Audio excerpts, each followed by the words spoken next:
Make no mistake about it, capitalism is failing for most of the people in the world today because its immediate or most recent enemy, not its only enemy, but its most recent enemy called communism collapsed. And all the world said, good, we accept the capitalist system, and it isn't working in the majority of the world.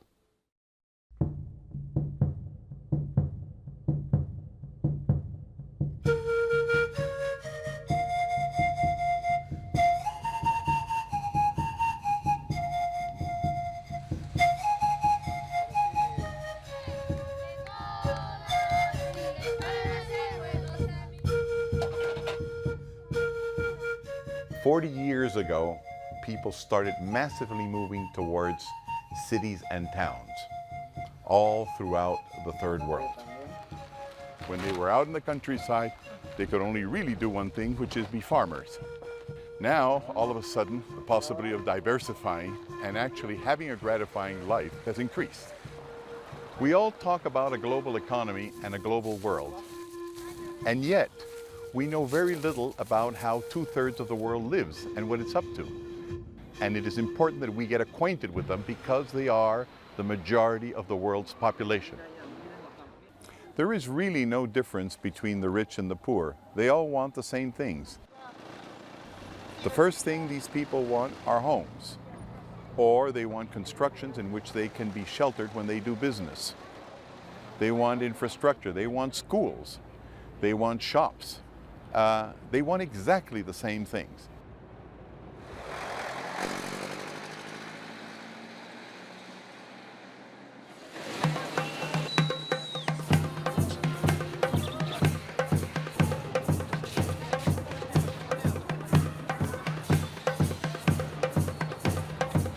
They've migrated. This is where they want to be. This is where they realize subconsciously that the division of labor is going to work in their favor, and either we give them a stake in the game, or they're going to bring down the existing game as many times as necessary until they're able to participate in it.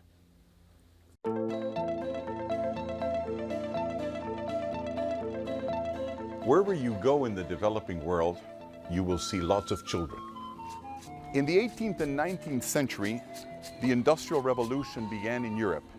And lots of little kids like this, the Oliver Twists of the Europeans, came into the cities with the purpose of joining the broader, wealthier economy. And just like Oliver Twist, they've come here to be part of the capitalist game. And they're watching TV, and they're looking at newspapers, they're looking just over the hill, and now they know how you live in the West, and they want that. What a market economy is about, what a capitalist system is about, is people that cluster together spontaneously to try and divide labor among themselves in such a way as to be more productive. They get together like they're doing here. First of all, very precarious huts, as you can see, built sometimes with debris, with garbage, that eventually one day will become houses, like houses anywhere else. But that's the way capitalism begins. Obviously, if poor people and the excluded have migrated towards the cities and the towns, it's because they want to be included in the system. But they haven't been able to be included, among other things, because they found a large paper wall that obstructs their entry. In other words, the legal systems are simply unfriendly to poor people. Legal complications are what history is made of. Simplification is relatively recent. 2/3 of the world's population, 4 billion people, are locked out of the capitalist system. They want to participate, but they can't, because participating means being able to make safe contracts with everybody, being able to get credit, having an identity that will be recognized on a broad scale throughout the world, and having the possibility to organize production so that they can enter foreign markets. They can't.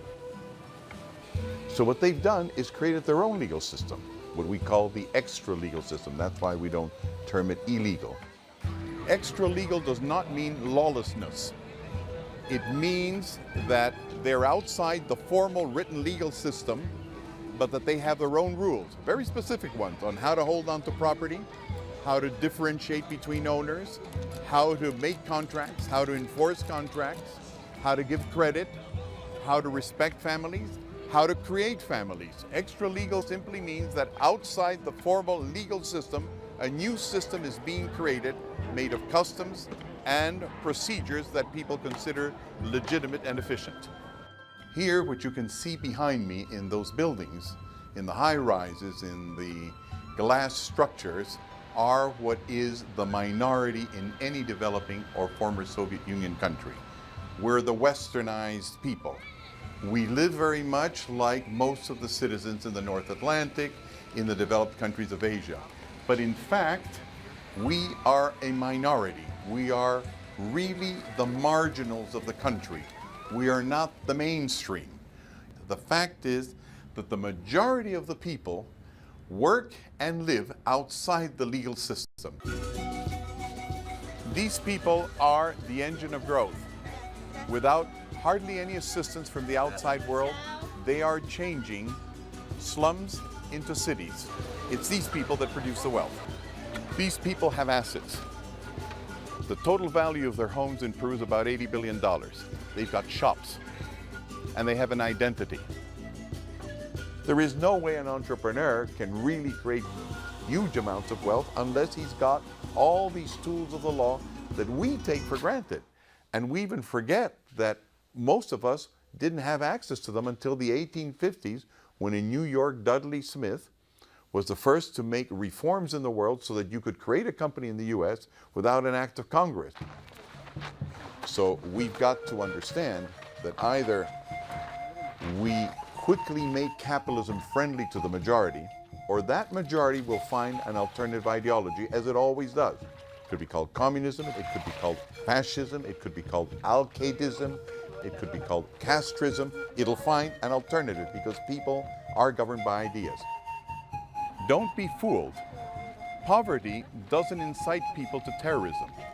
People get angry and violent, and terrorism grows when people feel excluded. The first way to beat terrorism is make everybody feel that they're part of this society.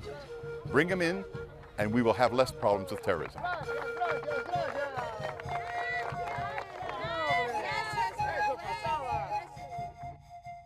You know, the more I think about this film project is really very important, because 2/3 of the world, from Iraq to Afghanistan to Peru to China, actually live like this.